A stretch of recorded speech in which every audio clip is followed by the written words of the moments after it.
În contextul războiului din Israel există tot mai multe îngrijorări dacă Statele Unite ale Americii își va putea păstra atenția pentru Europa de Est, unde are loc deja un război și unde Rusia reprezintă un pericol.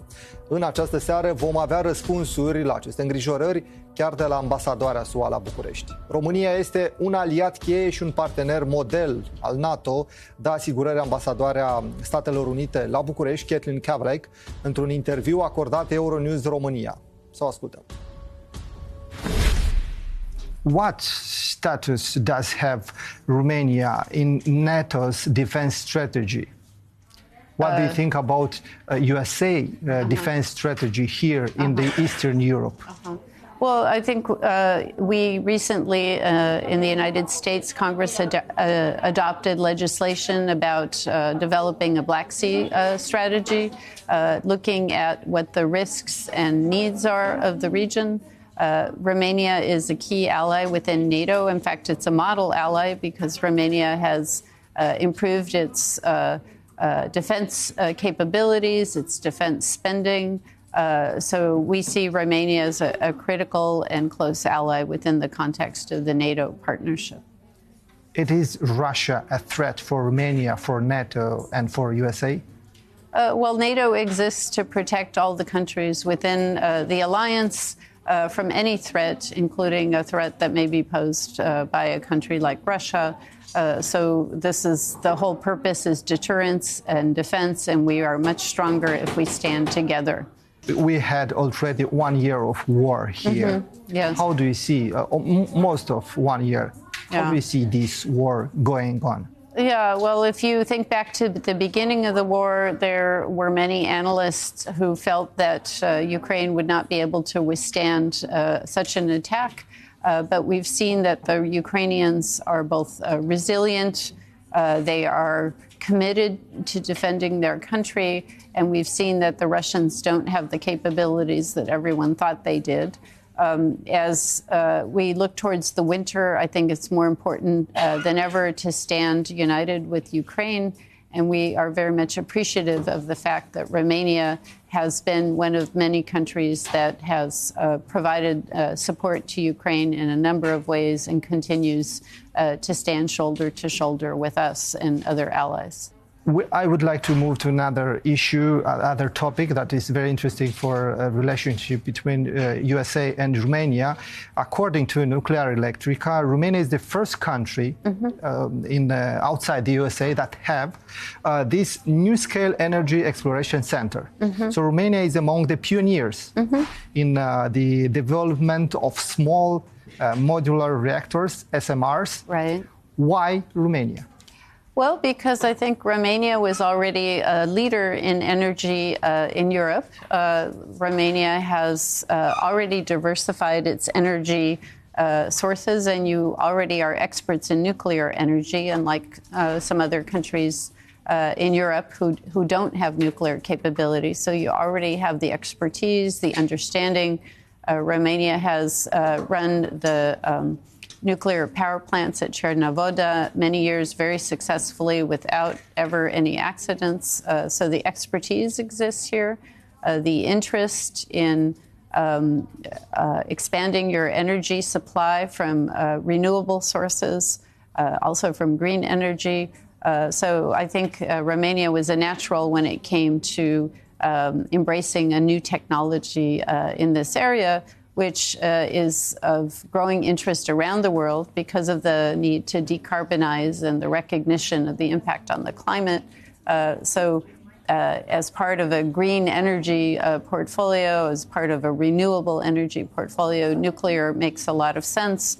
And this is the latest cutting edge technology, which is more scalable and safer and takes into account a lot of improvements in the nuclear realm. Yeah, and it's a new technology, and you said about safety. There are some concern, and I will quote some of those concerns coming from Greenpeace. Yes. About the safety. Right. Is the new technology safe? I have to specify that the technology itself is not new. What's new is the way of harnessing the technology. So the technology has proven safe for many, many years. The difference here is finding a way to use it more safely and in a way that's scalable, so you can have a smaller or a larger reactor depending on your needs. I think the proof of the safety is already there. What this is doing is providing a way to use it in a more innovative way and to incorporate safety improvements that have been adopted in the nuclear industry in response to things like Fukushima and other areas where we've learned, the nuclear industry has learned to address risks that maybe weren't considered fully before. This type of technology incorporates those innovations in safety. Now I would like to speak about a big concern and interest of the Romanians about visa waiver. Has anything changed in this program? So we're currently in the process of working jointly with Romania to try to bring Romania into the visa waiver program. This is an ongoing process. That requires both signing of agreements in terms of information sharing, but also reducing the rate of refusals for visas, which is something that is required in American legislation. And we see that the trend lines are going in the positive direction on that issue. And in fact, let me take the opportunity to encourage anyone who's watching that if you have already a visa, to renew it, because we'd like to see more renewals of people with existing visas. That will help us in this effort. And we hope that we can, in the coming years, bring Romania into the program. You said something about 2024 or 2025. Is that correct? Why? So there's no date yet for entry into the program. It will take at least another year because we have to measure the refusal rate from one year to the next before we can consider bringing Romania into the program. So it can't happen this year or next year. It will take a while. But I think we're going in the right direction, but we need to, our goal is to issue more visas and to encourage those who qualify to apply for visas, to renew visas if they have those. And that can be done, by the way, online without the need for an interview. We are on track, I think, this year to issue a record number of visas to Romanians.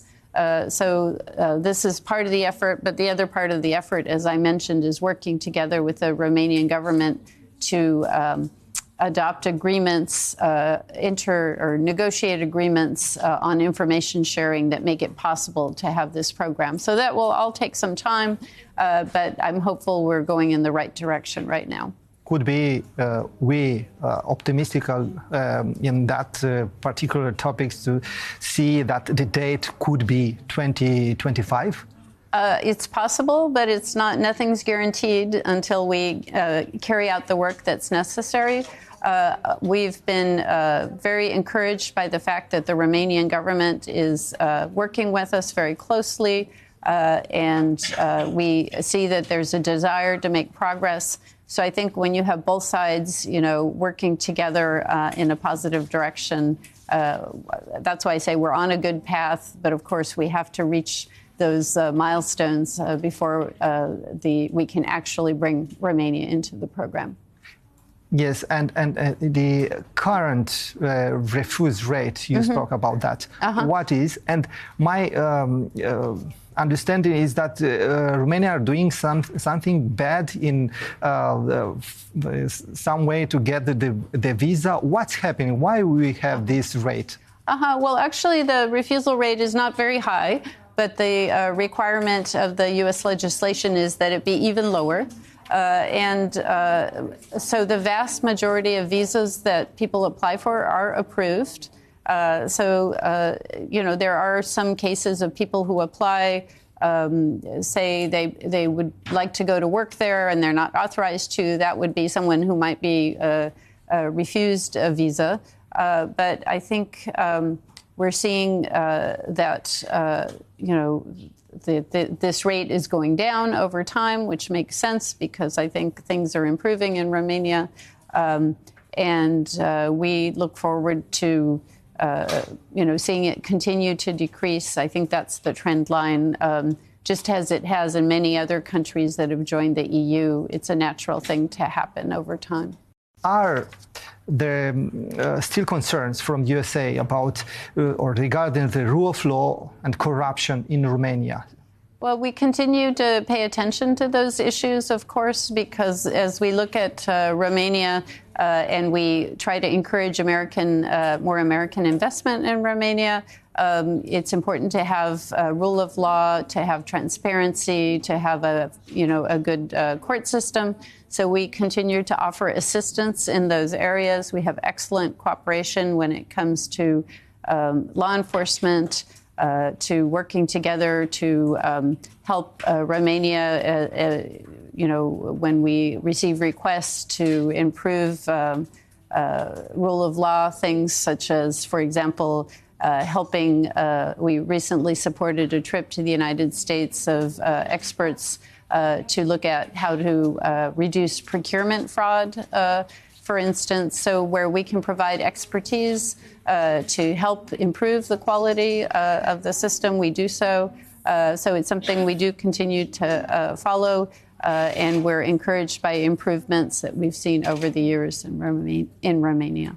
But what dangers for democracy do you observe in Romania? If one of them is freedom of expression in Romanian press. I think many countries are dealing with the challenges of disinformation, of lack of media literacy, of the circulation of fake news. So definitely it's important to invest in media literacy. We support programs both to improve the quality of journalism, but also the quality of media literacy in the population, to try to assist with programs that combat disinformation. So these are all, I think, threats in many democracies. So it's important to invest in these areas because disinformation and fake news can create challenges for any democracy. Do you understand why Romanians have a low index of media literacy? I think all of us are, all of us need to invest in strong education systems that teach critical thinking. And I wouldn't point the finger at any one particular country, because I see it's a challenge in many places that the rise of social media, the rise of smartphones, the rise of the ability to get information from anywhere and to customize your news has presented a challenge, I think, to teachers and educators. So all of us have to work to try to improve understanding. I know my kids in their high school, they had special programs for media literacy to help them, judge the quality of the information they were receiving. And I think we need to make sure those programs exist in all educational institutions. Yeah, and my last question, it is about your presence here in Romania. If you could, or you have some Romanian message in Romanian language for our Romanian citizens, if you would like to address. Sure. Sunt foarte bucuroasă să fiu din nou aici, în România. Am avut înainte, când am lucrat aici ca atașatul cultural, o experiență minunată. Am descoperit tot ce are România de a oferi pentru turiști, pentru o viață interesantă aici și